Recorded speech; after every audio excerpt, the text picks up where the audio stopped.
예, 여러분 안녕하세요. 자, 오늘은 신화의 세계 제3장 올림푸스의 신들. 자, 올림푸스의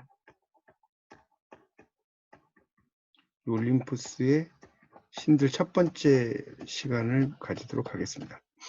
이 올림푸스의 신들은 이제 그 첫 번째 시간에서는 일단 제우스를 먼저 보도록 하겠습니다. 제우스. 이 제우스는 이제 이 라틴어로 이야기를 하면 유피테르가 됩니다. 유피테르가 되고요. 이걸 영어로 하면 뭐가 됩니까? 주피터가 되죠. 주피터.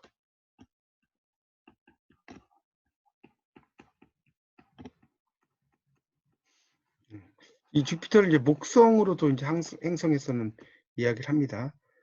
그래서 이제 이런 것이고, 또 근동에서 이제 문화를 받아들이면서 수입된 신이죠. 수입된 신. 그리고 이 제우스는 뭡니까? 가부장제. 이런 것을 대표하고요. 날씨를 주관하죠. 55페이지 지금 보고 있습니다. 자, 그런 제우스예요.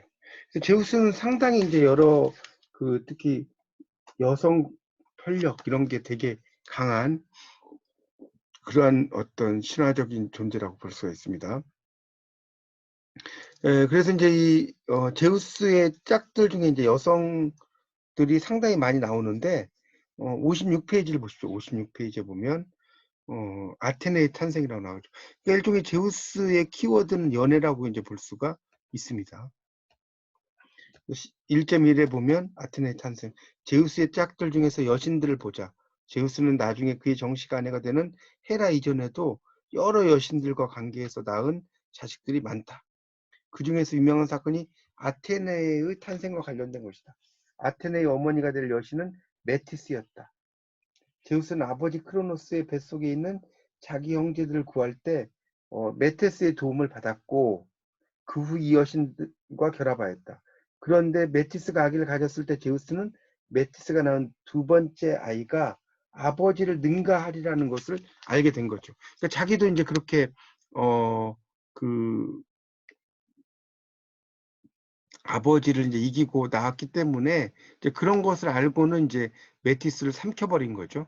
그리고 물리적으로 뱃속에 이제 지혜를 지닌 존재가 되었는데 이제 이 메티스를 이렇게 삼킨 것 자체가 이제 아마 두 번째 아이가 아버지를 능가할 것 같은 그런 신탁을 받은 거죠. 두 번째 아이가. 자기를 능가할 것 같은. 그래서 일종의 이제 만삭의 만삭의 메티스를 삼켜버린 거죠. 메티스를 삼켜버려요. 그러다가 이제 극심한 두통이 이제 엄청나게 일어나죠. 극심한 두통. 이 두통이 일어나서 이제 제우스의 머리를 이제 쪼갠 거죠. 이 헤파이스토스. 그 머리를 쪼개니까 거기 이제 아테네가 나오는데 이 아테네는 이제 제우스의 머리에서 태어난 딸이라고 볼 수가 있습니다. 그런 것들에 대한 이야기도 좀 보시고요. 자, 58쪽에 제우스의 아내들이라고 나오죠. 제우스의 아내들 보시면 그래서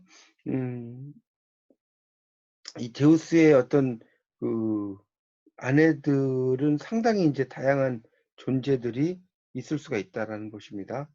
58쪽에 보면 제우스가 헤라와 고정된 짝이 되기 전에 그의 짝이었다는 여신은 여럿이 있었다.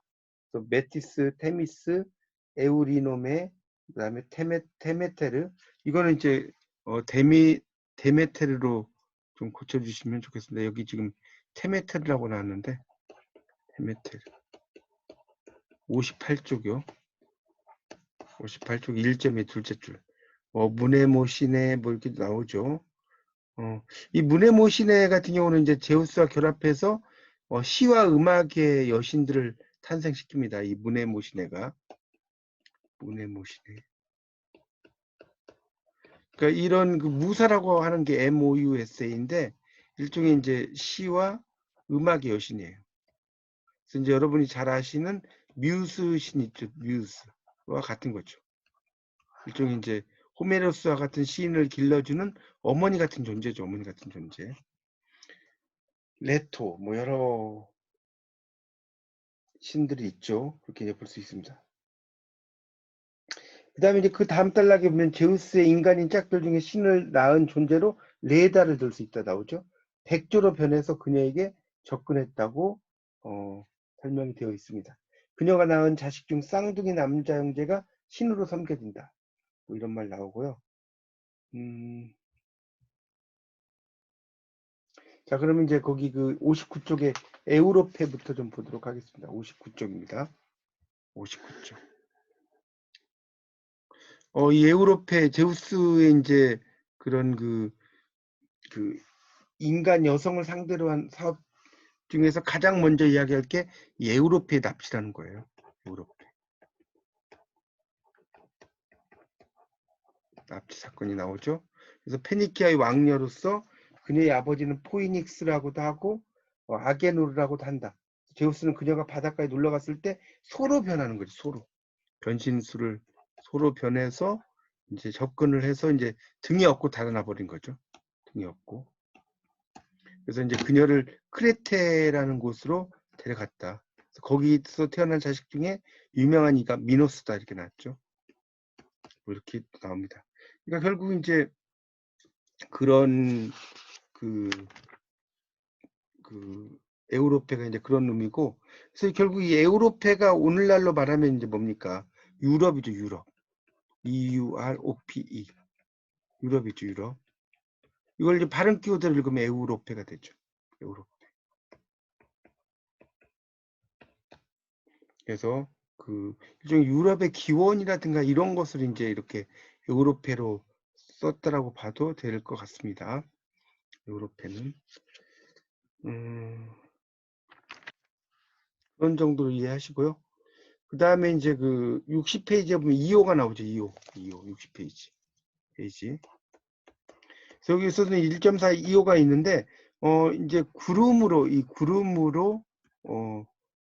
몸을 가리죠. 몸을 가리고 2호와 이제 어떤 관계를 맺는 제우스가 또 나오죠. 그래서 이제 여기도 보면 60페이지를 보시면 이런 말 나오죠. 크레테아는 무관하지만 소가 등장하는 제우스의 연회담이 하나 더 있다. 이오 이야기가 그것이다. 이오는 아르고스의 땅의 헤라 여사제였는데 그녀를 발견한 제우스는 구름으로 감싸고서 그녀를 차지하였다. 이런 말 나오죠. 그래서 멀리서 남편의 행각을 감시하고 있던 헤라는 구름을 수상히 여기고 현장을 급습했다. 그러자 제우스는 얼른 이오를 암소로 변신시켜버려요. 암소로.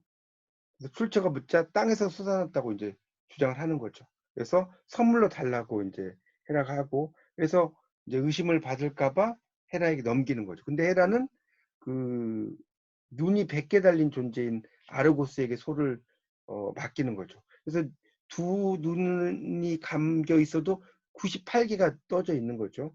그런 식으로 해서 도망을 갈 수가 없는 거죠. 그래서 이제 이 제우스가 그 헤르메스를 보내고서 아르고스를 죽이게 됩니다. 그래서 이제 헤르메스에는 이 아르고스를 죽인 자라는 그런 의미도 붙게 됩니다. 그래서 이제 이호의 고난이 여기서 끝난 게 아니고 소의 모습을 벗어나지 못해요. 그래서 이제 헤라가 등예를 보내서 괴롭히는 바람에 정신이 나가요. 그래서 이제 온 땅을 이제 헤매고 다닙니다. 그래서 이제 이집트까지 가게 됐다는 거예요. 그래서 이호가 바다를 건넌 곳에는 소 건널목 이런 게 이제 그러니까 우리가 보스포루스라는 이름이 붙는다는 거. 이게 이제 소 건널목이라는 거예요. 물론 이제 그 터키에 보면 이스탄불에 있는 해협에도 보스포루스 해협이 있는데 여기서는 그게 아니고 그런 게 아니고 흑해에 있는 곳을 말하는 겁니다. 흑해 북쪽의 크림반도 곁에 있는 곳으로 여겨지고, 그래서 이호는 이집트의 당도에서 인간의 모습을 되찾습니다. 그래서 거기에서 이제 에파포스라는 아들을 낳고 이시스 신으로 섬겨졌다라고 나와 있죠. 그런 내용으로 이제 이해를 하시면 될 것 같습니다. 그래서 이제 상당히 이제 그런 그 여러 그런 이야기도 나오고요. 그 다음에 이제 그 62쪽에 보면 칼리스토라고 또 나오죠. 칼리스토. 거기를 좀 보겠습니다. 거기를 보면 이제 이 제우스가 또 이제 제우스가 지금 62쪽입니다. 칼리스토. 자, 여기서는 이 제우스가 뭡니까? 그 아르테미스로 변장하는 거죠. 아르테미스. 변장을 해서 다시 또 이제 이 칼리스토와 관계를 맺고 이제 그 제우스의 아이를 낳죠. 근데 이 사실 난 헤라는 이 칼리스토를 다시 이제 곰으로 이제 둔갑을 시켜요. 그래서 이 곰이 된 칼리스토와 이 곰을 사냥하려던 이제 칼리스토의 자식, 그렇죠? 이 이제 나타났는데, 그래서 제우스가 이제 훗날 이제 하늘의 별자리로 만들어 버리죠. 이렇게 이제 이해하시면 됩니다. 그러니까 우리가 인간이라는 존재는 대가, 자기가 한 일에 대한 책임 이런 게 있죠. 그렇죠? 근데 이런 어떤 영원함을 살아가는 신에게는 어떤 그 뭡니까? 처벌이라든가 이런 것도 없고 책임이라는 것도 없죠. 그러니까 이걸 통해서 어떤 이제 사태를 되돌릴 수 없고 매 순간 그 순간순간 자신의 행동에 책임을 져야죠. 책임을 져야 하는 인간들.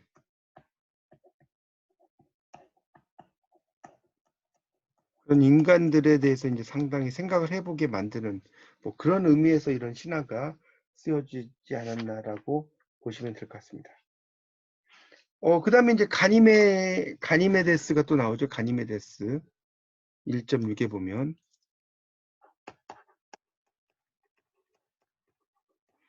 일종의 트로이아의 꽃미남 왕자죠. 이 트로이아의 꽃미남 왕자예요. 가니메데스인데 이 제우스가 독수리를 시켜요. 독수리. 그래서 이 가니메데스를 납치를 합니다. 납치를 해요. 그래서 이제 그 데리고 가버린 내용이 이제 나오죠. 그렇게 납치를 해서 그러니까 이게 이제 약간 동성애적인 코드로 볼 수도 있는 거죠. 그런 내용으로 이해하시면 될 것 같습니다. 그 다음에 이제 헤라가 또 나오죠. 헤라가 64쪽에 보시면 헤라가 나오죠. 헤라는 크로노스의 딸이고요. 제우스의 누이이지 아내죠. 헤라는 헤라, 이에 헤라. 크로노스의 딸이다. 그리고 제우스의 누이이지 아내죠. 그리고 여신들 중에서는 가장 강력한 존재죠. 여신 중에서 가장 강력하다고 볼 수가 있습니다. 그래서 이제 이 호메로스의 일리아드 속에 이제 호메로스의 이런 일리아스라는 작품이 있죠. 그 속에 이제 헤라는 상당히 질투가 많은 제우스의 아내로 이제 질투가 많은 제우스의 아내로 나오고 있죠. 그렇게 이제 볼 수 있습니다. 그래서 이제 제우스와 어떤 그 여성 관계 이런 것들이 좀 복잡하다고 아까 말씀드렸지만, 그래서 이제 제우스 태양계 행성 중에 이 목성이 아까 주피터라고 말씀드렸죠. 주피터. 그래서 이 목성이 행성들 중에 가장 큰 행성이죠. 그래서 이제 이걸 주피터라고 하는데 한 70개가 되는데 그 중에서 이제 가장 큰 위성 4개가 바로 이오가 있고요. 그 다음에 가니메데스, 그 다음에 에우로페, 그 다음에 칼리스토라고 이야기했죠. 이런 것들이 이제 다 이렇게 등장을 하는 겁니다. 그렇게 볼 수가 있어요. 이 제우스와 헤라 사이에는 그 두 자식이 있는데 하나는 전쟁의 신 아레스가 있고요. 또 하나는 기술자인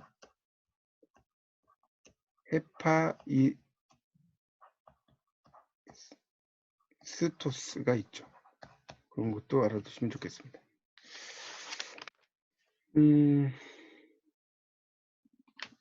그런 것도 좀 알아두시면 좋을 것 같고요. 자, 그 다음 페이지 넘겨보시면 60페이지. 여기 60페이지에 보면 이제 익시온이 나오죠. 익시온. 거기 66페이지. 66페이지를 좀 펴보세요. 거기에 보면 이제 그 세 번째 단락에 익시온은 나중에 제우스에게 붙잡혀서 영원히 불타는 수레바퀴에 묶였다. 보통 저승에서 벌을 받고 있는 것으로 되어 있는 존재들은 세계의 물리적 상태를 유지해 주는 것으로 해석되는데 익시온의 수레바퀴는 태양이고 나왔죠? 시시포스가 높은 곳으로 굴려 올리면 다시 굴러 떨어지는 돌도 태양이며 아틀라스와 프로메테우스는 세계의 서쪽과 동쪽에서 하늘을 떠받들고 있는 것이다. 이렇게 나오죠. 그래서 이제 이 헤라를 차지하고 싶었던 인간 익시온이 있었죠. 그래서 이제 제우스는 이런 익시온의 욕망을 알아채고 어떤 구름 모양의 헤라를 익시온 앞에 두는데 이제 구름과 동침을 하게 되죠. 그래서 그런 그 사이에서 바로 켄타우로스가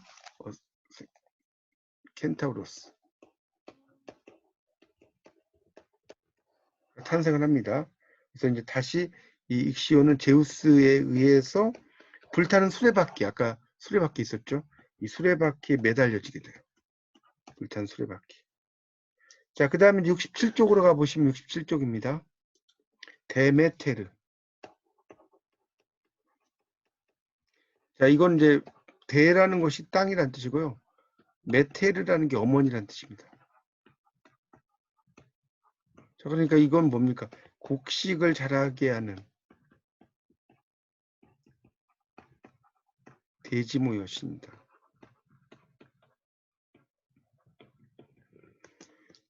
그래서 이제 그렇게 이제 볼 수가 있겠고요. 이 제우스와 데메테르. 자, 이 사이에는 또 페르세포네라는 딸이 있죠.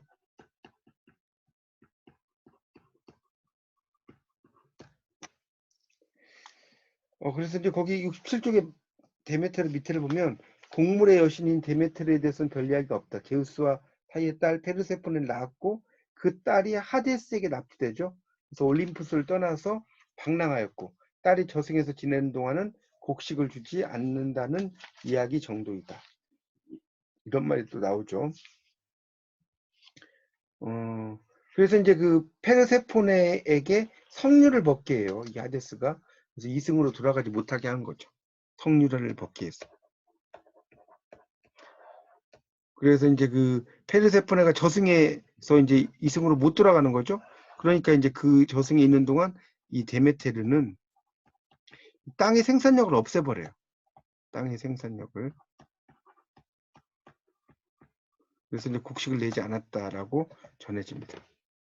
자, 그 다음에 이제 4번이 포세이돈이죠. 포세이돈은 포시스라는 단어가 남편이라는 뜻이고요. 다라는 게 땅이죠. 땅의 남편이라는 뜻입니다. 이게 땅의 남편. 그래서 포세이돈은 지진을 일으키기도 하고요. 쌍두마차를 타고 다니죠. 쌍두마차. 타고 다니고 바다를 가르면서 손에는 뭐가 있습니까? 삼지창이 있어요. 이게 이제 포세이돈의 또 하나의 큰 특징이라고 볼 수가 있습니다. 그래서 이제 이 포세이돈과 그런 그 아테네의 경쟁 이런 것이 또 있죠. 70페이지에 이제 보면 뭐 이렇게 나오는데 그래서 이제 포세이돈과 이제 아테네가 경쟁을 하는 내용이 나오는데 특히 이제 어떤 그 도시 아테나에 차지하기 위해서 이제 선물을 주고받죠. 선물. 그래서 이 포세이돈은 짠물이 솟는 샘. 자, 이것을 선물하고요. 그 다음에 이제 아테네는 올리브 나무를 서로 선물합니다. 근데 여기서는 이제 아테네가 결국은 승리를 하게 되는 그런 얘기가 나옵니다. 자, 그 다음에 이제 하데스가 72쪽에 나오는데, 하데스. 이 하데스는 72쪽입니다. 이 하데스는, 첫 번째는 저승의 신, 이자 저승 그 자체다. 그래서 두 번째는 인간의 제사를 받지 않는 신이에요.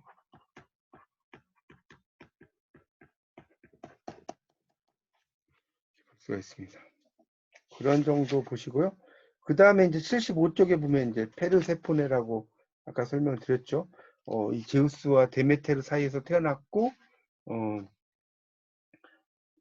거기 이제 페르세포네는 별다른 일화가 없는데, 테메테르의 젊은 특성을 보여준 여신이다.